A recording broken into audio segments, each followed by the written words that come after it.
नमस्ते। इस video tutorial में हम देखेंगे कि आपके द्वारा खर्च किए गए मेडिकल या फार्मेसी बिल्स को आप किस तरीके से रीइंबर्समेंट मॉड्यूल द्वारा क्लेम कर सकते हैं। रीइंबर्समेंट मॉड्यूल को एक्सेस करने के लिए tms.pmjay.gov.in पे लॉगिन करें। जब आप इस वेब पेज पे पहुंचेंगे तो आपके लेफ्ट साइड पे आपको CAPF रीइंबर्समेंट लॉगिन का टैब नजर आएगा। जब आप इस टैब पे क्लिक करेंगे तो आपसे लॉगिन टाइप में आपका आयुष्मान आईडी या फोर्स आईडी मांगा जाएगा।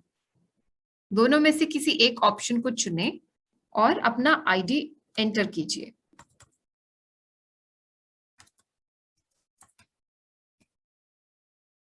अपना फोर्स टाइप सिलेक्ट कीजिए और गेट ओटीपी पे क्लिक कीजिए। ऐसा करने से आपका रजिस्टर्ड मोबाइल नंबर जो है वहां पे एक ओटीपी भेजा जाएगा।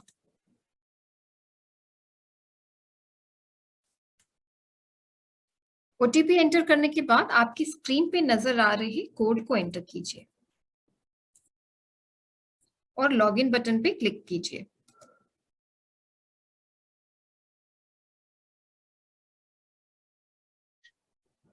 अपने अकाउंट में लॉगिन करने के बाद आप अपने परिवार के जिस भी सदस्य के लिए रीइंबर्समेंट क्लेम रेज करना चाहते हैं उनके नाम को ड्रॉप डाउन में से चुनें।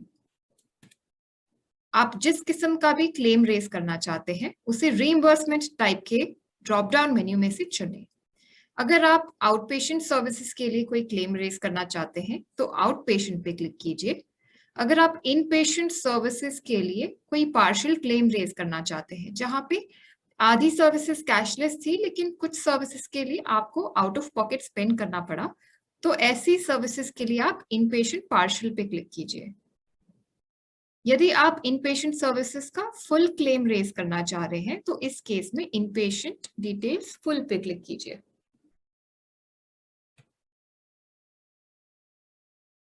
रीइंबर्समेंट टाइप सिलेक्ट करने के बाद जब आप रेज क्लेम पे क्लिक करेंगे तो आपकी स्क्रीन पे out patient form automatically load हो जाएगा।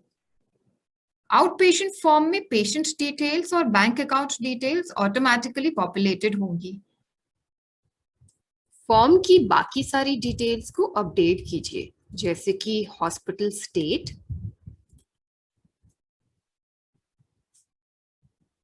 हॉस्पिटल डिस्ट्रिक्ट और हॉस्पिटल का नाम।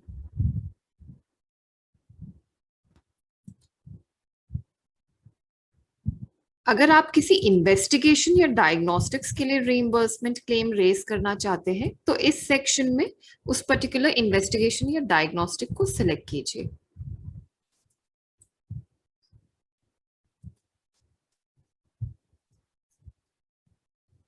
आपके द्वारा खर्च एग्जैक्ट अमाउंट को एंटर करने के बाद ऐड इन्वेस्टिगेशन या डायग्नोस्टिक्स पे क्लिक कीजिए।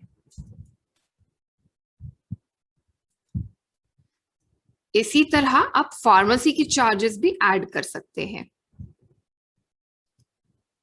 मेडिसिन लिस्ट में से मेडिसिन का नाम चुनें,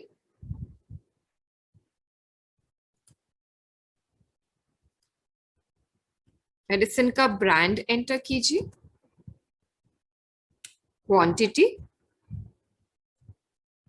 और यूनिट कॉस्ट।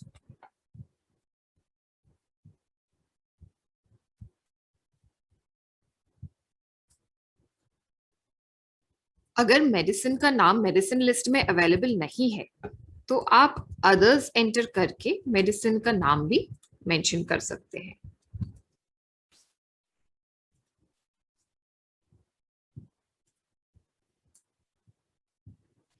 इन्वेस्टिगेशन और फार्मेसी चार्जेस के अलावा अगर आपने कोई और अलाइड चार्जेस के लिए एक्सपेंसेस किए हैं तो आप उसे भी क्लेम कर सकते हैं। टाइप में अदर्स सिलेक्ट करके अलाइड चार्जेस की डिटेल्स लिखिए, क्वांटिटी लिखिए और चार्जेस एंटर कीजिए।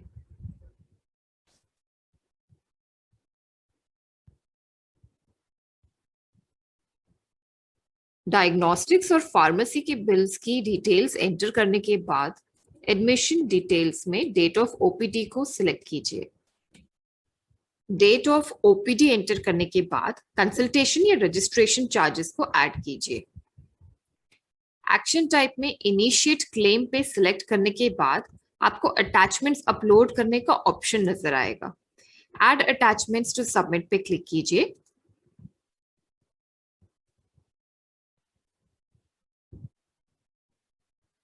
और सभी मैंडेटरी अटैचमेंट्स को एक के बाद एक अपलोड कीजिए।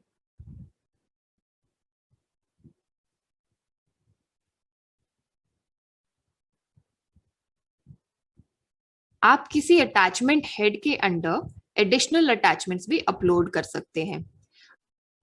किसी अटैचमेंट हेड में एडिशनल डॉक्यूमेंट्स को अपलोड करने के लिए दोबारा से अपलोड बटन पे क्लिक कीजिए और फाइल को चुनें। सभी मैंडेटरी अटैचमेंट्स को अपलोड करने के बाद सबमिट बटन पे क्लिक कीजिए।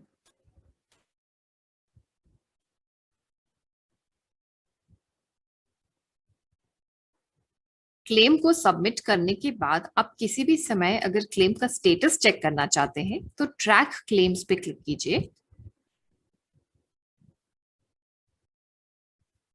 और आपके द्वारा सबमिटेड क्लेम्स की सभी डिटेल्स क्लेम स्टेटस में चेक कीजिए। यदि आपकी किसी क्लेम पे क्लेम प्रोसेसिंग डॉक्टर के द्वारा क्वेरी रेज की गई है तो आप रीइंबर्समेंट क्वेरी अपडेशन सेक्शन में जाके क्वेरी को अपडेट भी कर सकते हैं। सीपीटी द्वारा रेज क्वेरी को अपडेट करने के लिए आपके क्लेम के बॉटम सेक्शन में जाके रिमार्क्स में जस्टिफिकेशन ऐड कीजिए। एक्शन टाइप में अपडेट सिलेक्ट करने के बाद ऐड अटैचमेंट्स टू सबमिट में जाके अटैचमेंट को अपलोड कीजिए। एडिशनल अटैचमेंट अपलोड करने के बाद सबमिट बटन पे क्लिक कीजिए।